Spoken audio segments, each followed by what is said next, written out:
Um, yes. Yes. So meeting is being recorded to make sure we have this ready to upload and give to you all tomorrow. I'm going to go ahead now and just put everyone on mute. So you're not going to be able to unmute yourself right now, but you will be able to later. We'll have the share, and also if you have any like questions, challenges, and you'll be able to unmute yourself. But welcome everyone. Thank you for being here. I am Miriam Chowell, the manager of teacher and student programs. And we also have Dr. O'Brien and Corinne. And then we also have some fabulous guests that will be joining us as well. And just a reminder, all of this will be uploaded on Thursday, resources as well as the recording. Okay. Miriam, the chat box is up, yes? Yes, the chat box. Oops, let me make sure. Last time, one of them was the chat box. box. Yes, the chat box is available. Yes, I just got, thank you. I just got a message. Chat box is available. Awesome. Okay. So I'm going to start us off, and actually, so Miriam just sort of laid out what the sequence is. So we have these, and we just are getting this straight after last week, but we have these meetings with you guys, and then we listen to you, and then we put some resources together or call on some people to come and help move all this along. And then we post everything on the website on Thursdays, on the new website. And we also are going to ask you at the end to, we're going to ask you to do a couple of things at the end before we wrap this up. Okay, so thanks for coming. These are like, we consider these family conversations, and so we are totally honored to be able to serve you guys in this way. And, you know, we don't like to waste teachers' time, so we want to get right to it, except that, just to say something that you already know, which is these are extraordinary, extraordinary, extraordinary times, and they're extraordinary times for you, and they're extraordinary times for your kids, you know, life, work, everything.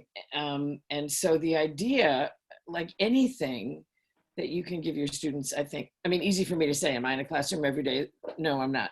But anything that you can give your students and anything that your students can give you back, I feel like is like gold. And I feel like that's the same for any kind of relationships that we have. So love you, bless you, all of that. But, and I'm not going to go on about that, but I could, but I won't. Okay, so I can tell you what we're going to start with. We're going to start with what we did last time, which is to ask you how it was this week, and if you had any successes, and if you didn't, or if you had an abysmal failure, lay it right out there, because we can all learn from that. We can all teach each other. And then we have some presentations based on what we learned, what you told us last week that you wanted, right? So let's get to what the successes of this week. Miriam's going to kick that off, and then we'll go to some very specific kinds of stuff. Yes. Oops, stop share. Thank you. So right now I'm going to get ready to unmute everyone. So you can unmute yourself as you would like to share. You know, it's a little messy. So if you hear someone talking, just quickly mute yourself, and then you can share your successes. On almost success, something that you are working on, it is all good. So manage and allow participants to unmute themselves. Anyone that had a success from last week? Or not. Or not, something that you were working on. I'm working on something. I found like my students before we left. Hi, Peggy. Hi, hi, Stephanie. So before we left, we were working on the Hate You Give. And I was like, man, I just didn't want to throw that away. We were on like the last 4 chapters. The kids were so into it. And I was like, well, I also didn't want to, not have Shakespeare this year.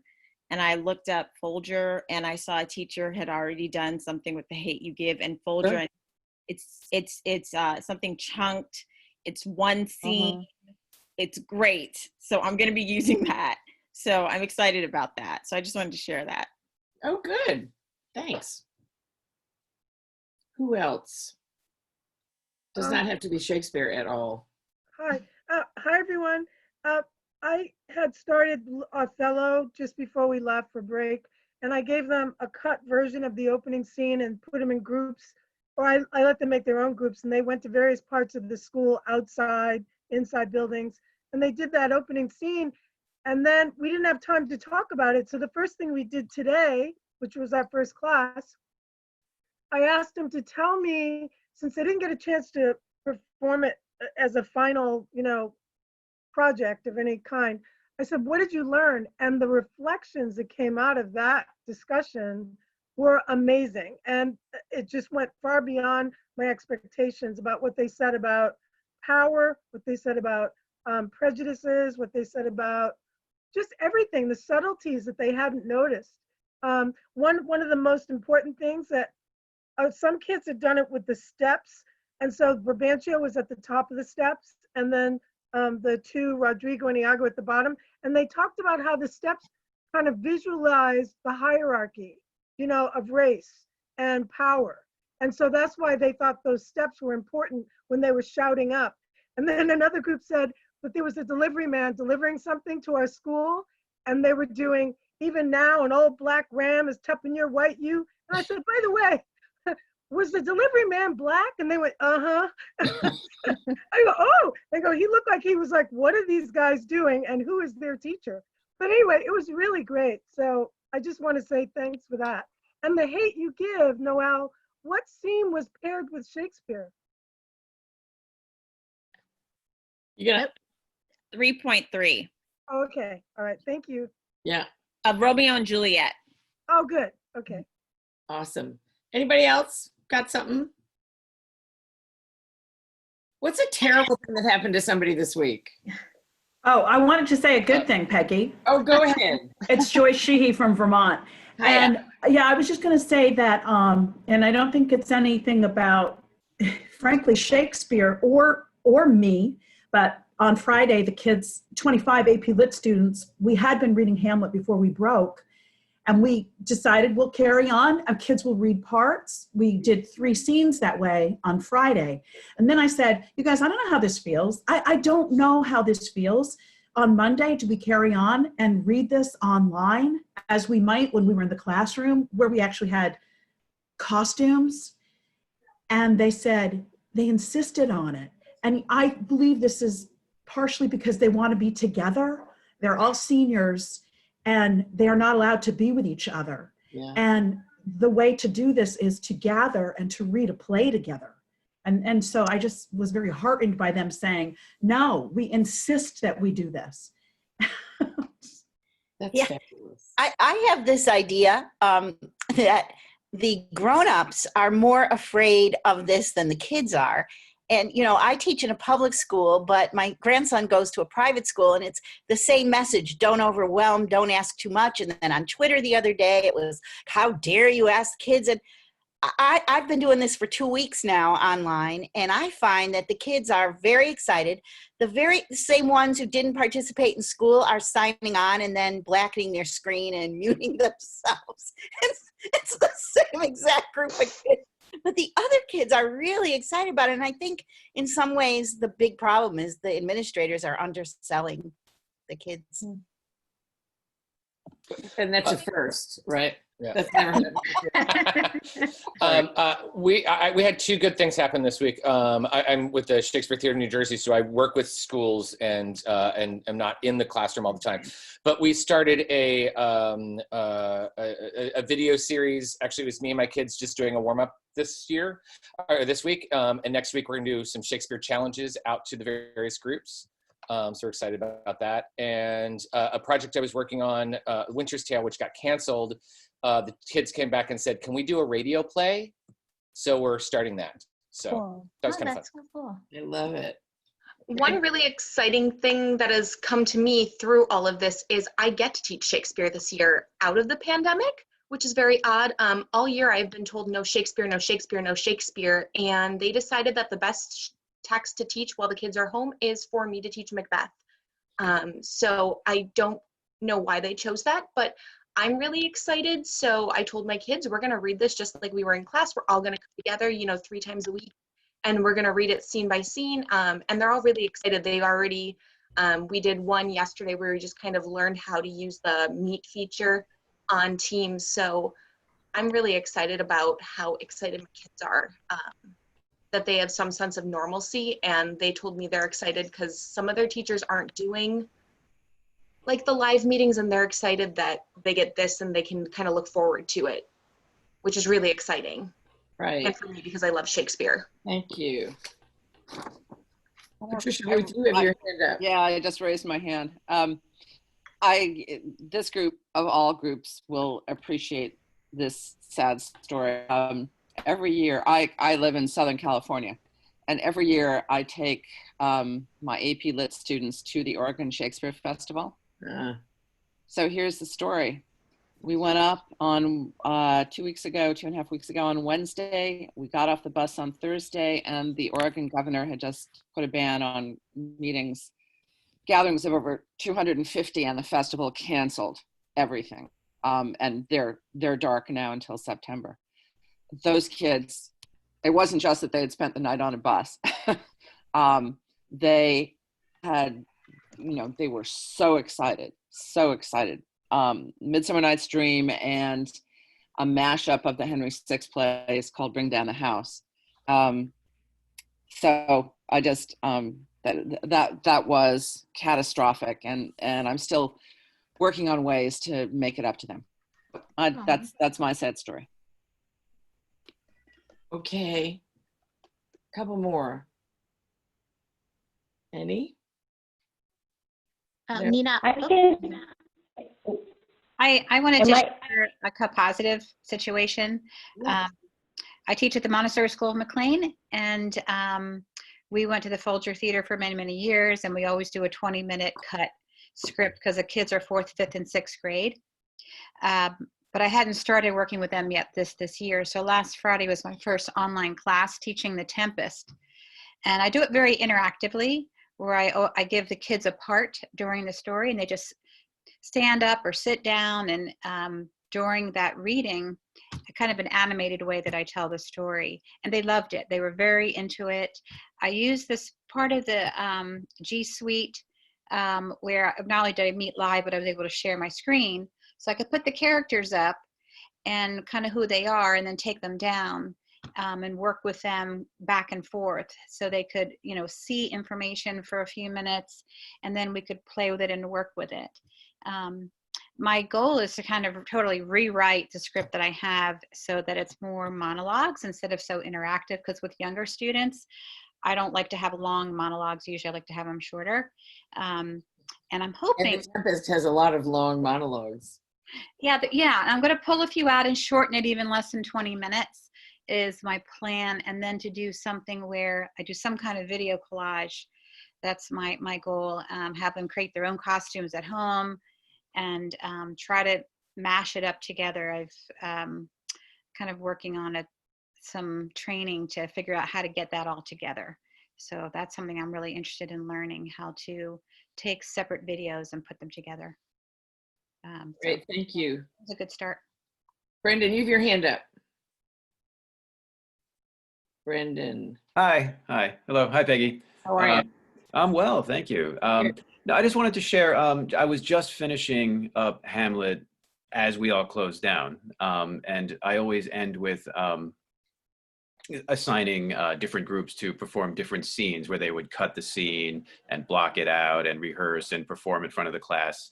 But with this all distance learning, I just had to roll with it. And instead I had the idea of assigning random 10-line monologues from the play where each kid, from while hiding from their parents in their basements or attics, would take random household items and use them as props, and they would memorize. And I asked them to incorporate gestures to every line. And they all made videos that we shared and we were able to watch as a group over Zoom. We just did that yesterday, actually, and I'm actually extremely happy with how it went. Great. Oh, that's amazing. Go ahead. I have one person from Brienne Lucy. Her mic isn't working. So I'll work with that. Work with her for that. We see that you're muted, Brienne, if that's the least bit helpful. No, wait a minute. No.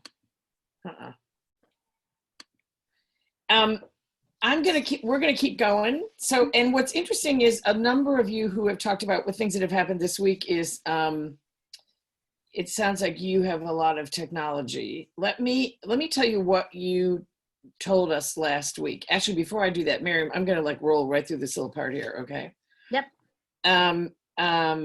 First of all, before we get to this, I'm hopeful that you guys all got the blast that we put out last Friday where we talked about the much ado about nothing that public broadcasting and the public theater released the rights to.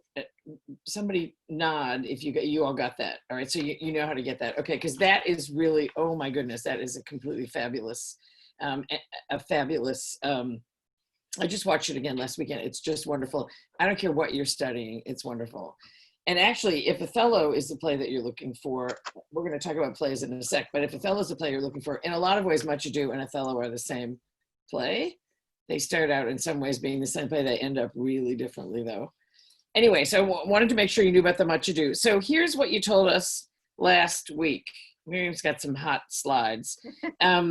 Is keep doing these meetings and make them longer, is what you told us. So this is going to be 75 minutes instead of 60. We know after that you should have a glass of wine somewhere. Hopefully you might be having a glass of wine right now. That you are concerned, that you have a real concern for students who have no tech or have shared tech, families are sharing tech in their families, or they don't have an adult at home. In other words, kids that don't have support or don't have the technology. And some of you have a majority of kids like that, but a number of you have those kids in your mix. And so what do you, so how does that work? So we heard that. The other thing we heard was, what are we supposed to do what do we do if we are supposed to be teaching a whole play, like a whole play from now on? So we heard that. We also heard the need expressed for what we have started to call drop-in, drop-out lessons, like short lessons that don't necessarily go on forever. I mean, in terms of sequencing forever. And then the other thing we heard is that you are interested in gathering, some of you anyway, you expressed an interest in gathering with colleagues in this family who are teaching the same play.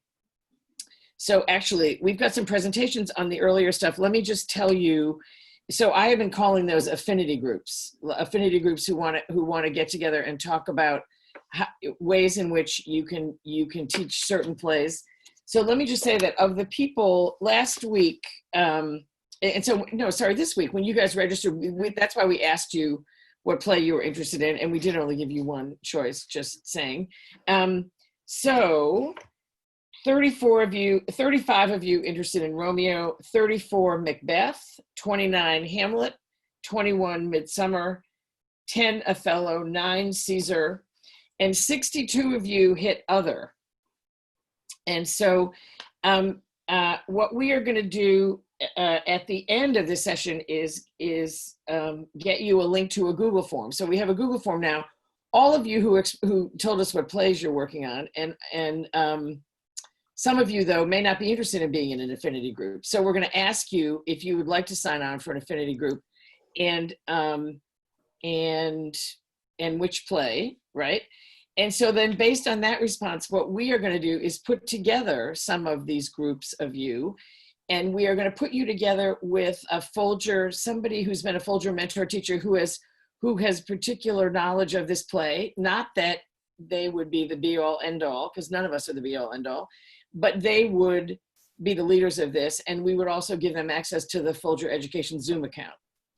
so that over a number of sessions, if you guys wanted to meet and talk through how you're teaching some of these plays, we can set that up for you if there are those of you who are still interested in doing that. So that's about the affinity group. So now we've got some hot teachers who are going to share some work that they have been doing, which answers our question, was how do we teach the Folger method when our students are all over the place? And also answers a lot of the questions, the concerns that you talked about last week. So all of these, all these folks that are going to talk are going to present ideas to you that can be used with technology and with kids without technology, so they can go across the whole scene. So I'm going to introduce all of them, and because I've already told people that I can only see some of you at the same time, I hope you're in this, right? So Greta Brescala and Debbie Gaskin, are you here? We're here. Awesome. We're here. Okay. So I'm going to introduce everybody at once. Greta Brescala from Eastlake High School. She's an administrator. Actually, I have to change my whole voice. She went from being an English teacher to an AP. I'm always an English High School teacher. in El Paso. And Debbie Gaskin from Dutch Fork High School in Irma, South Carolina, are going to talk to us for a few minutes about how to teach any play with love in the time of Corona. And then they are going to be followed by Carla Hilliard. Carla, are you here? Carla Hilliard. I am here. Hello. Lovely. From Springfield High School in Martinsburg, West Virginia.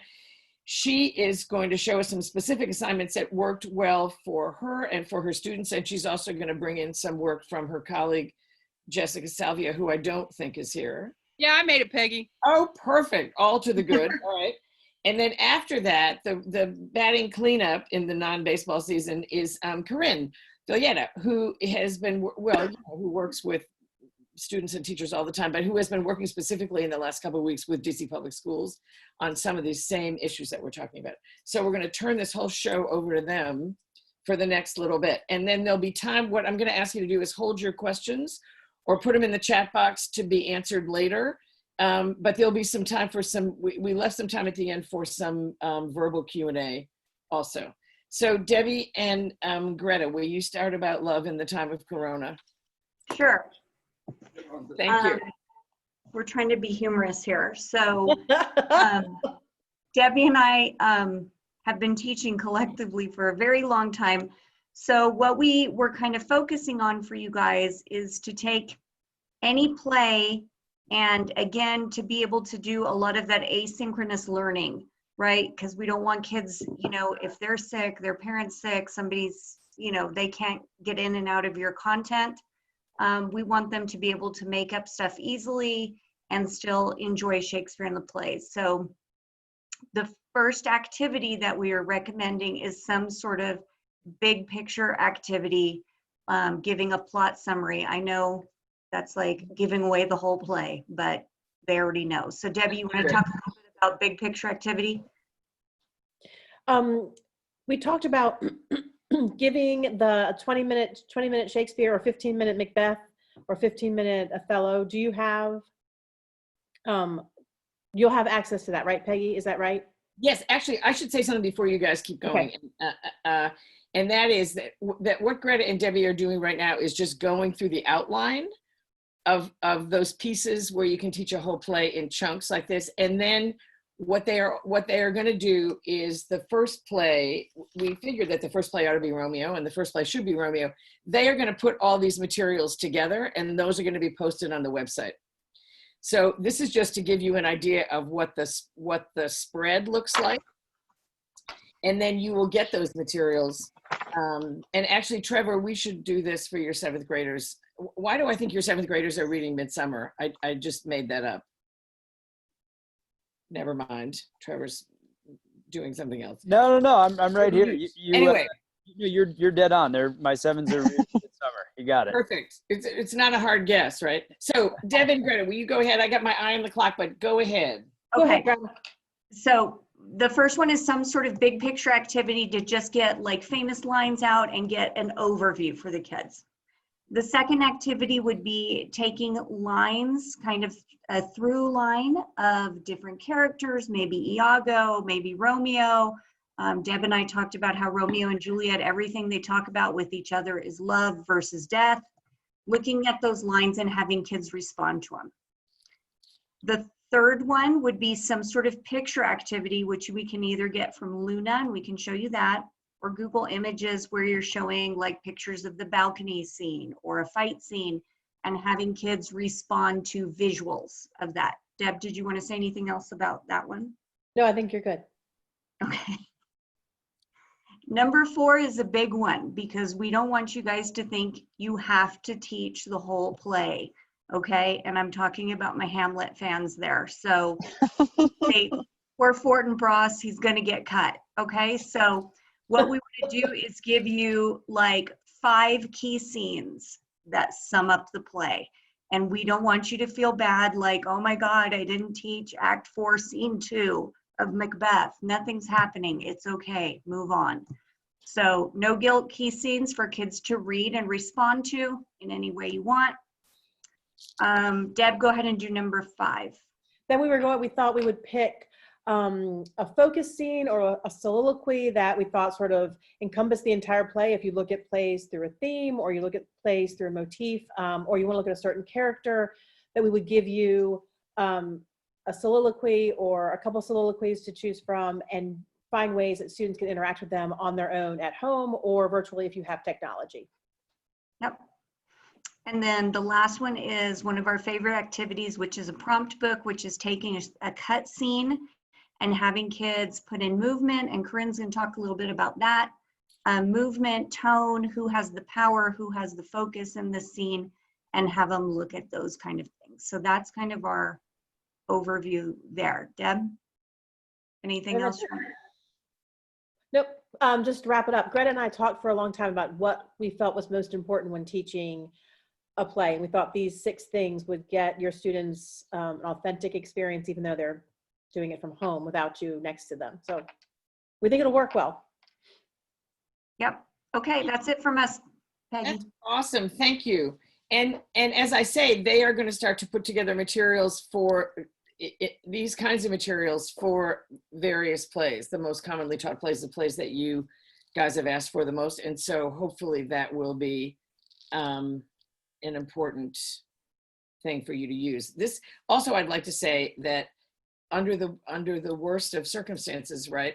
Well, this is not the worst, but under some pressing circumstances like we're in now, nobody is talking about no fair Shakespeare. No, people are talking about the real words. They're talking about putting kids together, like Folger method, putting kids together with the real language, letting them grapple with it, having you be their guides. And so that, so that's what it's all about. Okay, thank you, you guys. And we can get back to questions for you later. Thanks. Also, thanks in future. Thank you. Thanks in advance. Carla Hilliard and Jess.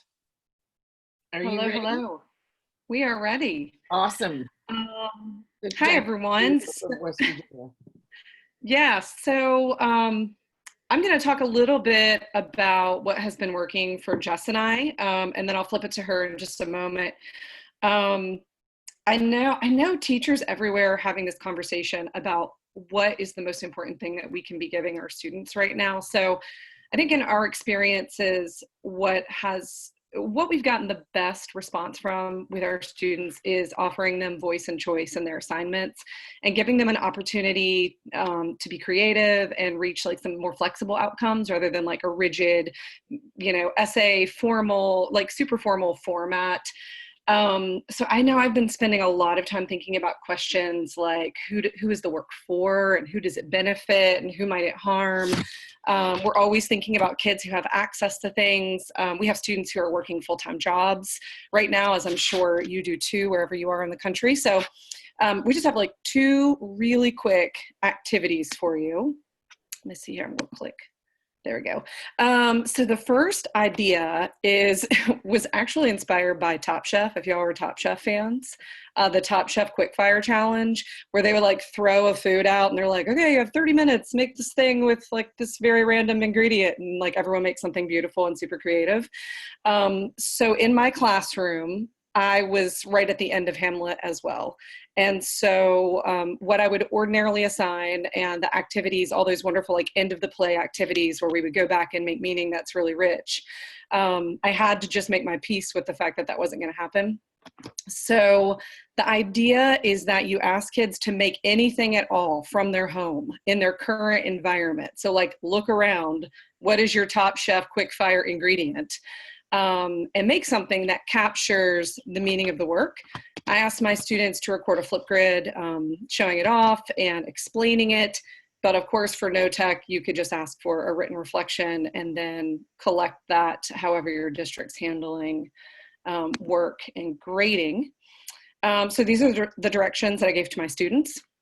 I gave them some suggestions, like a book snap, which is linked here in the slide deck that everyone will have access to make art, to make a song or a rap or a dance. I mean, a lot of these things I think are very familiar to everyone. These are very typical options that we give our students, but just allowing them some creative freedom to return to the text, maybe to use their talents, and let them invest in the work and make meaning independently. And I think what's fun about this is you're stuck at home. So it does force them to be a little bit more creative. They can't run out and grab poster supplies. So I have linked here 4 different videos that you guys can check out later. These are just for reference. I do want to give you just a quick preview though. Play one now, play one now. Yeah, totally. Okay, the viola one is a little bit long. That one's really good because then she talks about writing the music and how the music mirrors the experience of a character. It's great. It's a little bit long though. I'll show you this one of a student who's an artist though. We'll see if this works. Do you guys have sound or no? No sound. No sound. No sound. Bummer. Okay, that'll be there. I'll pause it. Let me try viola down here.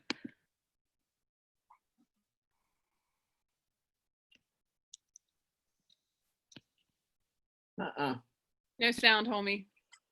Bummer. Okay, well, we'll move on. They're in the slide deck, but they're really great examples. And these are examples that you're welcome to copy the link and share them with your students if those student models would be helpful to you.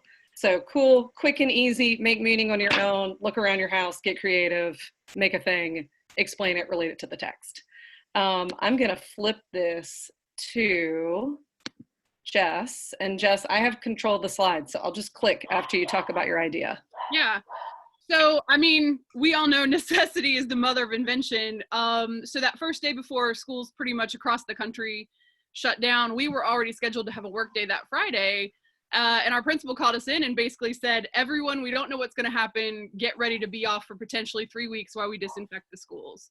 And you guys know the information has changed day to day. So we truly didn't know if we were going to be back in 4 days or 2 weeks or 3 weeks. And I teach advanced placement, language and composition and English 11. And I have a group of really high flyers, kids who I could say, like, go figure this thing out by yourself and I'll see you in 9 weeks, and they would go do it. And then kids who need their hand held through a lot of their activities a lot of the time. And so I was trying to think about what I could put together that I could use potentially for both groups of kids that would allow for some freedom, but also not put the pressure on them of having this intense homework load, because this is stressful.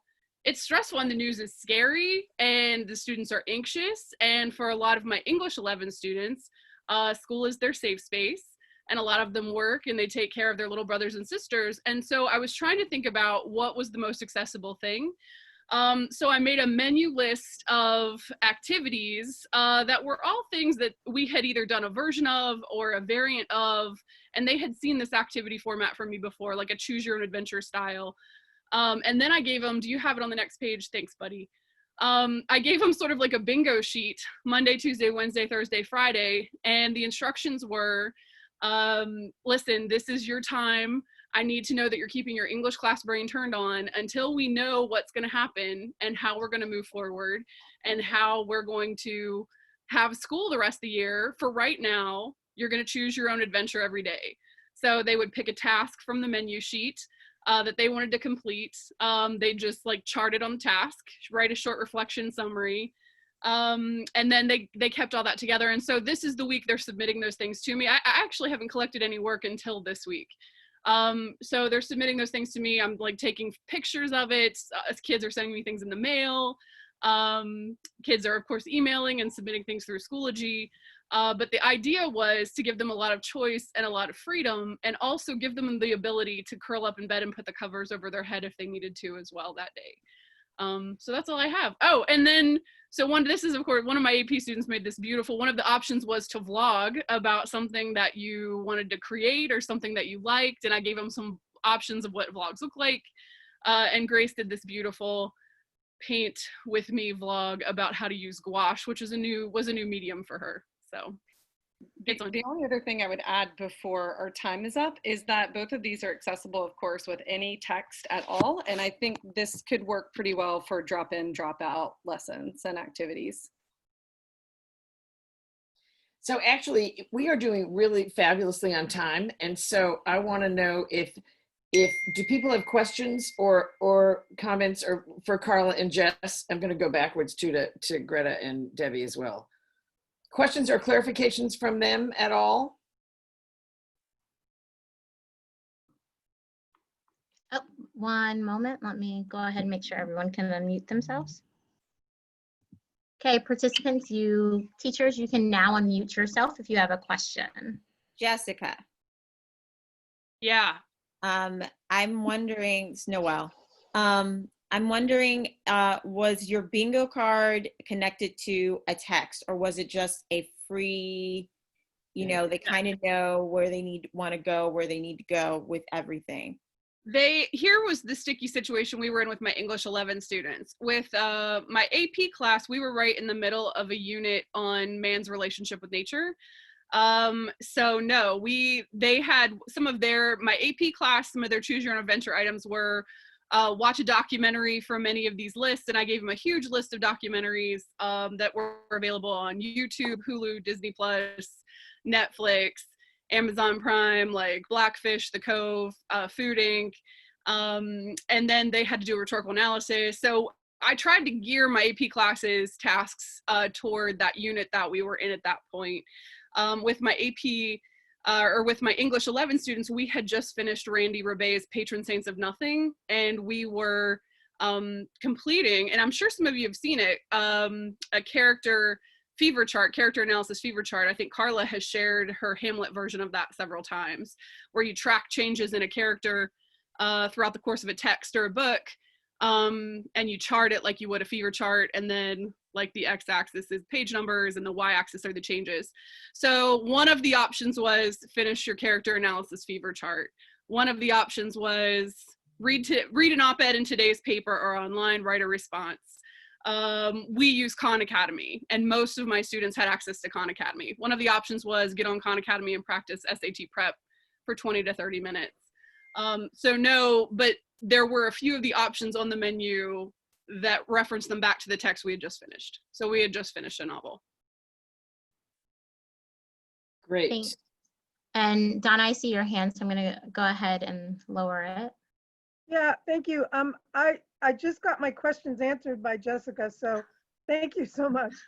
That was great. Who else? I have a question for Deborah. We can hear you. Carol, you're breaking up just a little bit. If you send me your question via chat, I can go ahead and read it out loud for you. And while she's sending me her question, if anybody else has a question as well. Or a thought that these ideas send you to.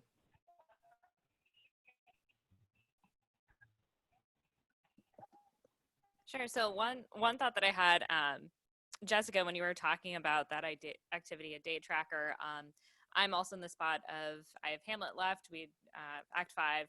We just put that on hold since we're also working on finishing a research paper, and I come up with some similar ideas for a menu of options. Tapping into that freedom and choice. Right now we're in an asynchronous learning model, so I have to come up with things that students can do at their own pace, and that I do have some freedom with deadlines, but I can't have students turn things in daily. It's more of a twice a week submission.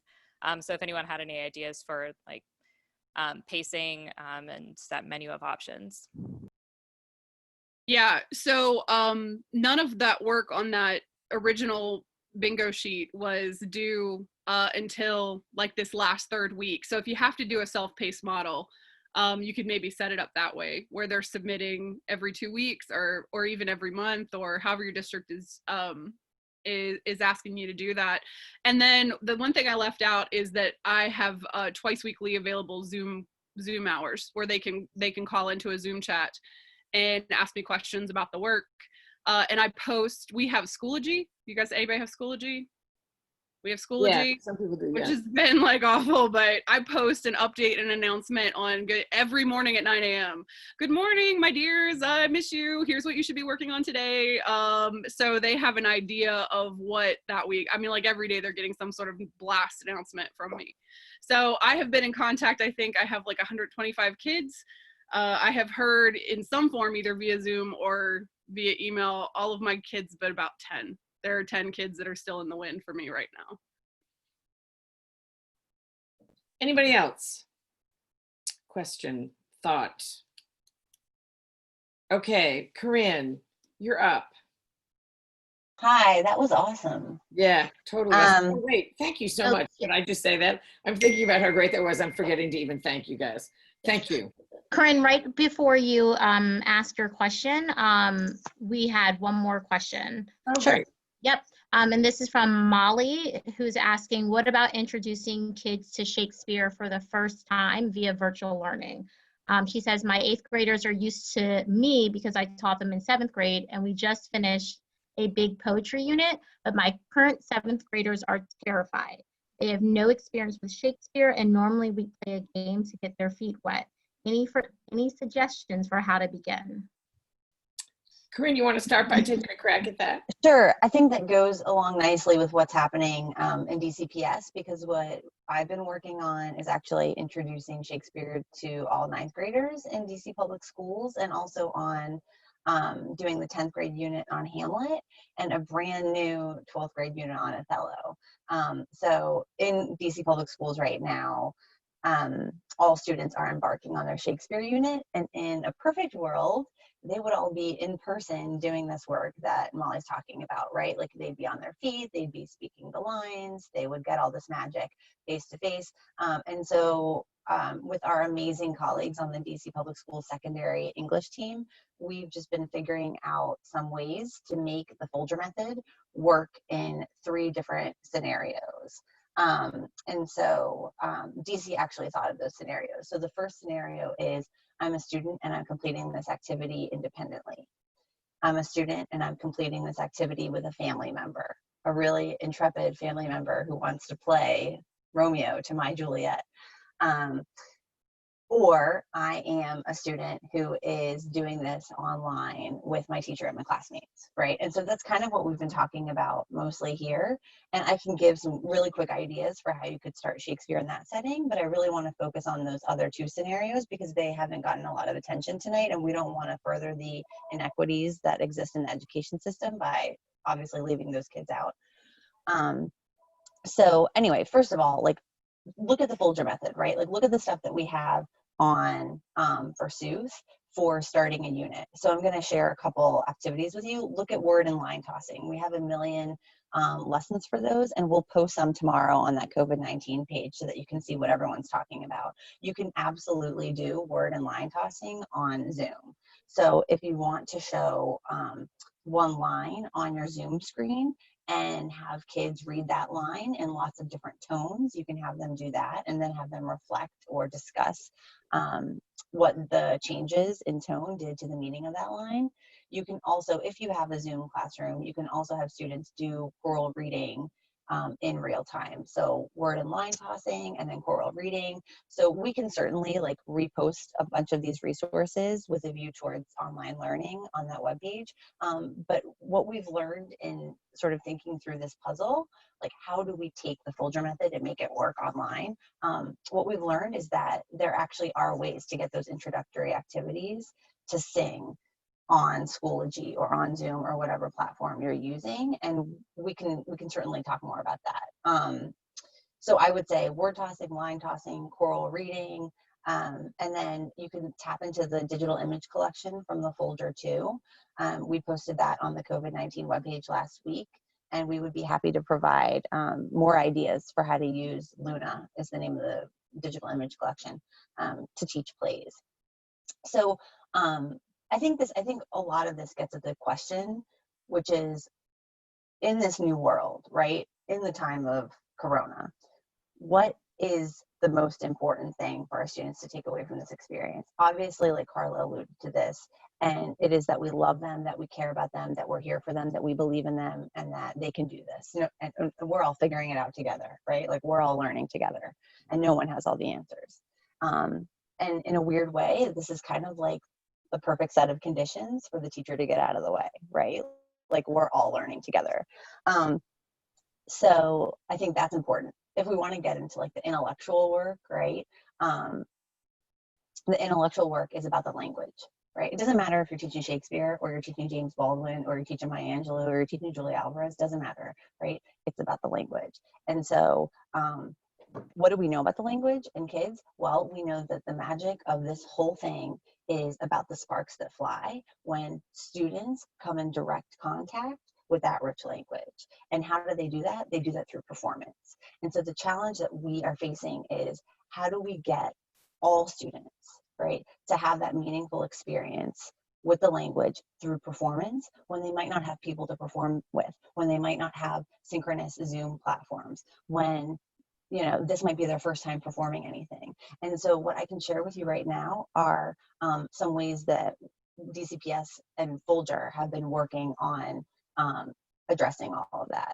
So someone, I just see in the chat box, someone wrote, "We're all first year teachers again." That's totally true. Absolutely. Although I think we know a lot. I think, I don't know, I hope we know a lot more about like the soul and heart of all this.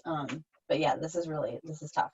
So I'm just looking at my. Insert one thing, Corinne? Please, Because Peggy. the question was about a class starting Shakespeare for the first time, and I'm not.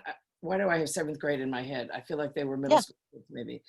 And Corinne talked about the 9th graders in DC public schools, and just to say that except for a couple of schools in DC, that's the first Shakespeare experience for kids in DC public schools is in the 9th grade. So they come, you know, tabula rasa to Shakespeare. And yeah, I just wanted to say that. Thank you for clarifying. You know, that's like it's like wallpaper for me because I've been working on this for so long. So thank you for sharing that. Great. So a couple different ideas. So, and I'm going to talk about the no tech solution, right? So if you do have technology, we can also talk about ways to make this work on technology. If anyone out, some of you know me and you know, I'm like technology for me is a mechanical pencil sometimes. So you all will have much better solutions to the technology issue, but here's some no tech stuff. So the first thing is a box set assignment. So Michael Toledo, legendary performance faculty in the Teaching Shakespeare Institute, assigns this every institute. And what the assignment is, it's a pun, right? Box set. And what the assignment is that students take a shoebox, any kind of box that they have around the house. It doesn't even have to be a shoebox at this point. It could be an Amazon box, right? So you get a box that's around your house and you are given a scene, or you can choose a scene if we're talking about choice, and you are to design a set for that scene. So I remember doing this assignment for Michael Toledo and myself, and I think it was Act 2, Scene 3 of 12th Night, and it's the scene when those rowdy guys are drinking in the middle of the night and Mariah comes out and she's like, "What is up with all this caterwauling?" And then Malvolio comes out, you know, polishing his watch and all upset. And so I had to make a box set of that with my group. And so we all made that together for him. And we made stairs, you know, we had Mariah coming out, and then we made little figurines moving around. And the assignment had us just narrate how the characters would move around for that scene. And then we also had to justify the choices that we made. So we decided to make the background dark because it's in the middle of the night. And we decided to use aluminum foil on Malvolio because he loves polishing his watch, and all these different things. And there are different pieces that you can include to really illustrate the character and tone and all of that of the scene. So here's a picture. Matt Seymour is a Teaching Shakespeare Institute alum who made a box set in his institute, and then he had his students do the box set assignment. And this is a picture of one of his students' box set assignments. And so you can give this assignment to your students. We can certainly post more about it on the COVID-19 webpage, but the idea is that your students are creating the world of a scene, and then they are defending their choices. So if you don't have iMovie, or if your students don't have a device or internet, they can make this box set, and then they can defend their choices in writing. They can do a written reflection. And this doesn't necessarily have to be a performance of the scene, but it's all text driven. So all of their choices of how they design this set come from the language of the text. And so another sort of riff on that is tabletop Shakespeare. And so I was talking to the DCPS team last week, and we were like, what do you know, they're like, oh, well, we are encouraging students to perform scenes with their siblings and with their aunts and with, you know, and with their families. But in some cases, they just can't do that. And there are different reasons, because their family's working, because they're taking care of their little siblings, because their family speaks a language other than English at home. And so we were trying to think through some creative solutions.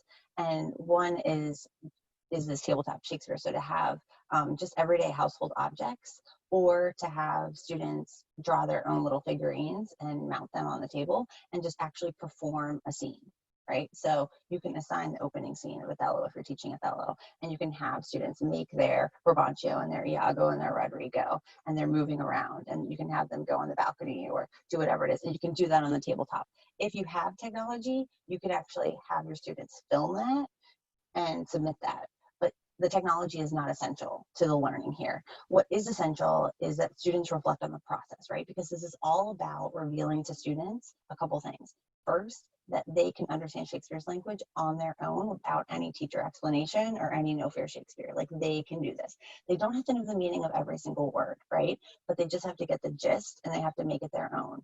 And the second thing that they know is that embodying this language is the way to understand it, right? Embodying it, performing it, using movement, using sound, speaking the words out loud if you can. And I was talking to Peggy a little bit before the session, and she had asked me to share an example of tabletop Shakespeare. This was not an assignment that I gave at all. I was trying to help one of my deaf students, and I was at a school where we just didn't have any special education teachers or resource teachers, and so we were all just kind of trying to figure this out together. And I had this amazing young woman who was deaf, and we were doing Othello, and she did the whole play like in 10 minutes, and she used a salt shaker, a pepper shaker. Obviously the salt shaker was for Desdemona, and I think Iago had a salt shaker too, but it wasn't white. And then Othello was the pepper. And then she explained in writing, and then had a classmate read that Amelia, because she was spicy, was the Tabasco sauce. And then there were these wonderful moments which we didn't really understand until she explained. So the student wrote down her explanation, and then she had a classmate read it. And so her classmate then read, okay, so the reason that you see this like gray powder here on the table, and the reason that Brabantio gets really mad every time he sees the gray powder, is because it's the mixing of the pepper and the salt. And so she used that tabletop Shakespeare to be funny, sure, with Amelia, but to also really represent the fear of miscegenation that is all across this play. And so she was unable, obviously, to speak the language herself, but she showed her understanding of the language, and she wrote it down, and she, you know, cited lines, and she had her classmate read that. So I don't know what that does for distance learning, other than offer just a way to think about performance when you're all alone, right? Or when you don't have a voice of your own in a traditional or physical sense. So the next thing is, like, this is kind of a wild idea. So this is nuts. We haven't tried it yet, but like, you try it and let us know how you improve it. So we were like, what do you do? Like, there are students out there who are like hungry for this language and want to interact, but they have to share a tablet with 10 of their siblings, you know, or 5 of their siblings. And so they want to do line tossing, but there's no one to toss lines with, you know, everyone's like working on their own stuff. And so what if we had them just go around their home and just take lines from the play and like caption everyday household objects, right? It can be furniture, it can be something else, but they caption it. So it's kind of like Brendan's idea of performing a monologue and adding in your own props, except it's even more low stakes than that. It's like, just match an everyday object with a line from the play and then explain why you matched it. And this might be something more suitable for students who are encountering the language for the first time or who are a little bit nervous about Shakespeare. So those are just a couple ideas. But just one thing that we're really mindful of is that not every single student has reliable internet and reliable players in their house. So mirrors are also really helpful. Another assignment that we changed was choral reading. So we're asking students to just read speeches on their own in front of the mirror, and after each reading to change some of the words they stress or to change their tone, and after each reading to have those students reflect on how those changes affected the character and the mood and all of that. And so this idea of multiple readings, multiple performances, you can have students like stop and do like metacognitive quick writes, you know, like this is what this reading did, this is how it changed. So those are just a couple ideas that we're playing around with, and I'm sure you all have much better ones than that. Thoughts about them? Actually, before I ask you about thoughts about them, I just want to say that those are very, you know, the mechanisms and the process that Corinne's talking about, or how the process evidences itself, are very simple. You know, it's entirely low tech or no tech. But I mean, it's the end of a long day, right? I would not want anybody to think that. I just, you know, I'm thinking of, I don't know how to say this in the right way, which is, if you know me, you know that's often the case. But it's sort of like, I don't want anybody to be thinking, oh, you know, that's okay, but I teach AP, and so that's, you know, my kids can't really, that's too elementary for them. It's not, because the idea is it's the business of getting inside that language and also adding their creativity to it. And so, so I just, if in case somebody is feeling that they're launching past that, or their students are launching past that, I just want to say, without knowing who or your students, they're not. I mean, that this can be a really fulfilling and obviously rich educational experience. So now I'm gonna stop talking, but I just wanted to say that. Patricia. Okay, can you hear me now? Can I mute myself? I just wanted to say that when I began teaching high school Shakespeare, and I stumbled across the Folger material, the Folger method, at first I thought the shoebox, you know, versions of the play, or, you know, of a particular scene, you know, I just like I turned up, I thought that was just sort of an elementary school project. Oh my gosh, I could not have been more wrong. Over the years, it has turned out to be so provocative, so productive for, you know, AP Lit students who are on their way to fill in the blank. So yeah, I just wanted to endorse what Peggy said. Interesting. Oh, that's interesting. Yeah. I also, can you guys hear me? Yes.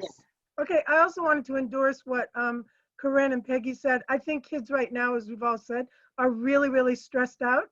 And a lot of seniors are mourning the fact that they won't have graduation maybe. And so those things are really important for them to do, and they're not elementary at all. In fact, the last thing I'll say, we have senior retreat, and they have to put in a shoebox all like 10 things that are important in their lives.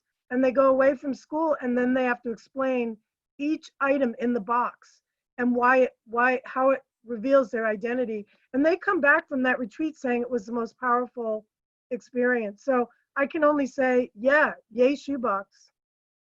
Let's hear it for shoeboxes. I want to just go back on the, because I keep thinking about the question about kids starting Shakespeare for the first time and how it's so different. And I love whoever wrote in the chat box that we are all, this is making us all be first year teachers, because that is really exactly right. And even though we can't hold hands, I mean, I feel like we're all holding hands, which is a good thing. But the other thing is that Greta and Debbie gave us a great path through a play that would be a perfect path through a play for a first time Shakespeare. Perfect. And when those steps are populated in a way that you can really see how you do this with a play, they're a completely ideal map, I think, through a play. And so That would be Can a I great. say something? Sure.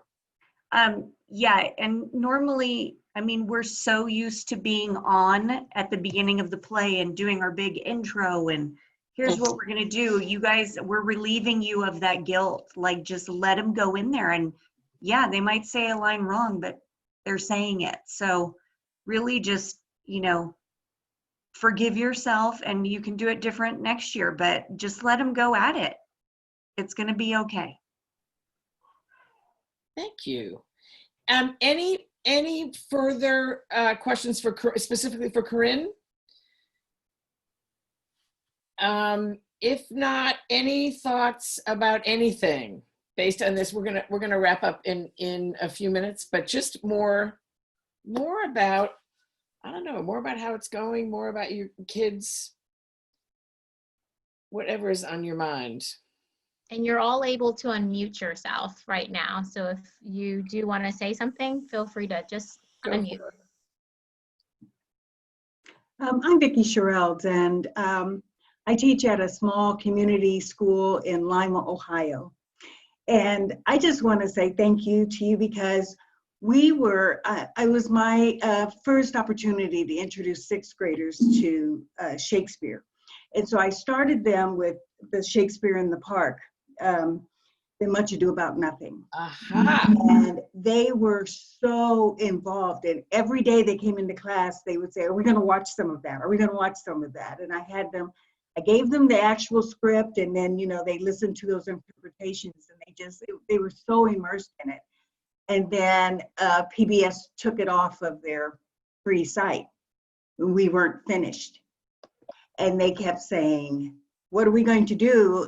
How are we going to finish it? How are we going to finish it? And I'm trying to scrape up, money to buy a passport, for that and all of that. I couldn't. And so I was like, well, we just, we won't be able to do it. And then you guys opened this up. So now tomorrow we're having a Google Meet, and we're going to talk about how we can finish it now that you've opened that up for us. So thank you so much for that. Oh, that's so cool. Well, here's what's really interesting about that. This is why we're all first year teachers, and we're all learning stuff like in huge buckets, right? So we just wrote to them. I actually wanted them to put more outside of paywall, and they didn't put as much as I wanted them to. But never mind. I mean, they positively did The Much Ado, which I think, oh my God, if anybody has a shot at any one play, I love that your sixth graders loved it. Oh yeah, I was thrilled because they're all just too cool for school, but they just fell in love. They fell in love, and I was so happy to bring that to them, and then it was ripped away, but you brought it back, so thank you. Oh, you know what? I'm going to convey that to them, to the folks at WNET and also to PBS. They should hear that. They would love that. But I have to say that when lots of people have been asked to release stuff and put stuff out there, loads of people are doing that. One now. that we were really conscious of are these meetings and what we could do for you, because we feel like it's, the world is kind of glutted with people putting things out there for people to have. So we didn't want to we wanted to get it right and be useful and not be glutting around about stuff. So I find this incredibly useful, but I'm looking ahead to next fall. This is my first meeting with you guys, and I did the math. There are only 16 days left of instruction for me per class, per student. 16 days. So Patricia, where are you? Santa Barbara, California. Okay. Yeah. Yeah, and our state superintendent of public instruction just laid down the law yesterday. Schools are closed, for the rest of the year. So I'm looking ahead to August, and whether that will be bricks and mortar or, virtual instruction, who can say? But I just, this is wonderful. This is the kind of online community. You guys have such great ideas and a support, clearly emotional and intellectual support is really important. So I hope, Peggy, that this doesn't go away when, everything gets back to normal. Okay, heard. hear that. I mean, this is all new for us. I mean, the way we're doing this and all this stuff is new for us too. And so thank you for saying that. I mean, we know that some of the power of this, we know like what our jobs are, right? So we're like we got an author, right? So we know about him. And we also have a methodology. We have a method that is useful for all kinds of literature. So we know that. So those two things are really powerful. And so that's what the three of us in this conversation do, you know, as our day jobs all the time. But we also know that the power of bringing teachers together is enormous. And you know, about a million things, we learn as much from you guys as you learn from what the Folger's doing. So, so obviously we should keep talking and well, we're gonna do these every week until it seems like we shouldn't do these every week.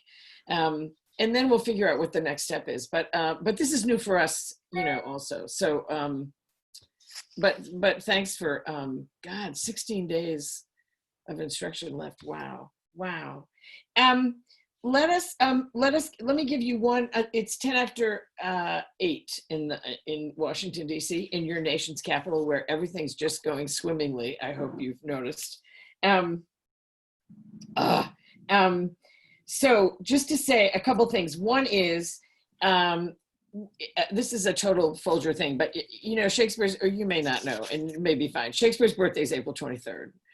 And the Folger, when our building was open and stuff, we used to always have a big celebration on April 23rd. And you know, before this, we thought, no, we're not going to do that. But now we started thinking about where we are in the world and what what the humanities does and what language does is build community. And the need for community feels so strong now, you know, to all of us and to our kids and our families and everything. So we are planning, this is like a crazy do-it-yourself, you know, we're planning this day-long sort of festival it's a Thursday, April 23rd. I'm also thinking a lot about you guys because you'll be teaching on April 23rd, right? So we're gonna put a lot of stuff out there where we are looking for so the Folger has always had a sonnet contest, right? Local kids. Now we want to have a sonnet festival. We want jillions of your students to like get in front of their phones and recite sonnets and send them to us. Shakespeare sonnets or their own sonnet. And as Chris Levold mentioned last week, we have a whole little sonnet writing kit that we can provide to people. And so we want hundreds of kids to send stuff in. And also, if those of you who have Zoom, I want whole classes of kids to be doing a co-reading of a scene and send it to us. We will put it up all over the place. So, and there'll be more of this stuff, but it's something that those of us who are working on it have gotten pretty jazzed about it. And it feels good to be jazzed about something because we're kind of all in the same boat, though we do not have the kind of responsibility that you have for students. So, so anyway, I just want to tell you that. And also, to give you the reminder, but Miriam's going to tell me if I do this right. So in terms of if you are interested in getting in an affinity group around one play and having some conversation, trading info among yourselves, a lot like we've done here, and then also have it be put together a little bit by somebody who's got access to the Folger Education Zoom account, which is now like gold, I'm realizing, and also has an absolute line on Folger materials and stuff. Who we can get that to people directly if they're useful. So Miriam, what people should do is fill out the Google. There you go. Yes. I take over right from here. Not a problem. So I will pick up where Peggy just left off. I'm going to go ahead now and in your chat box or in the chat box, send you a Google form that you can click to go to a Google form where you can indicate if you want to join one of the play affinity groups. And so there's the list of all of the different plays. And if your play or text is not listed, there's a one where you can click other and then type in the name of your play. And then the Folger mentor will be contacting you about dates and times to set this up. So I'm sending that to you right now. And actually, if your other 62 others, of course, I want to know what every other is. Yes. But if you don't, I want to know. But if your other is not a Shakespeare play, put your other in there. Yes. You know, like whatever you're teaching from now till the end of the year, just lay it out there, and we'll figure it out. And I've gone ahead and sent that to everyone. So I will just quickly go ahead and show you what it looks like. So it is right here. It will ask for your email address, and then which play. And then if you are, if it's not listed here, you can just type it right here. Perfect. So is that clear? Andrew, I see you about Henry IV Part 1, but like put it in that Google form. Do you mind? Yes. We're kind of loaded with Henry IV Part 1 things, frankly. We can help you with that. I'm going to turn this back to Miriam to wrap this up, but thank you so much from all of us. Thank you, Carla and Jessica. Thank you, Greta and Debbie. Oh my God. Thanks, Corinne, as always. I thank Corinne every day. I thank Miriam every day. Thanks to all of you. You are doing it. You are doing what we're not doing. So we appreciate you. Our hearts beat for you. And then everyone, thank you all again so much. Be sure to stay connected with us. Just tweet us at Folger ED if there is something like a success during the week that you've had, or a question that you've had, tweet it to us at Folger ED. If you have a topic that you would like us to work on to get everyone collaborating on the community, just email me, mtrowell@folger.edu, and I will make sure to send you like a note. Thank you for your notes. I'll let the team know. Our resources, including this recording, are going to be posted tomorrow. So tomorrow night, if you go to our Teaching During COVID-19 page at folger.edu under Teach and Learn, it is right there for you. All of the resources will be posted. And again, if you want to join one of the play-specific teacher groups, just use the Google form that I sent you in your chat. If you did not receive it, I'm going to stay on a little bit longer, so feel free to send me a message, and then I can make sure to get back to you. In fact, I can, oops, there we go. I will make sure to send all of these things to you, but the best place to check always is our Teach and Learn, Teaching During COVID-19. Everything will be placed there Thursday evenings. Thank you all so much. Bless you. Stay strong. Good night. Thank you. Thanks a lot. Good night. I'm still here, though, if you need me. Bye, thank you. Thank you. Thanks so much. You're wonderful. This was so Thank you, everybody. You're so getting empowering. on now. Great stuff. Thank you. Thank you. Thank you. Thank you all. So again, my email. Thank you. Thank you. And then hello. Hello. And then once again, the link. Oh, yes. Oh. I need you.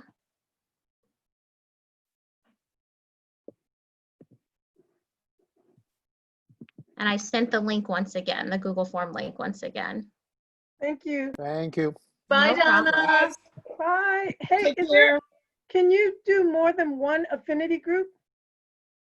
Yes, you may select more than one. Oh, thank you. Yes, you may select more than one. Let me make sure of that. But yes, you may. Awesome. Yeah, it lets you pick two. Yes, I did this correctly. Cool. Always helpful to check. All right. Love you guys. Take care, Donna. Thank you. Bye, Donna. Have a nice Bye. night. Thank Love you. Thank you. Thank you. Wait, Warwick, I should have talked about you when I thanked everybody in Folger Ed. I didn't know you were lurking on the bottom of my screen. Oh, it's okay. I was here just watching.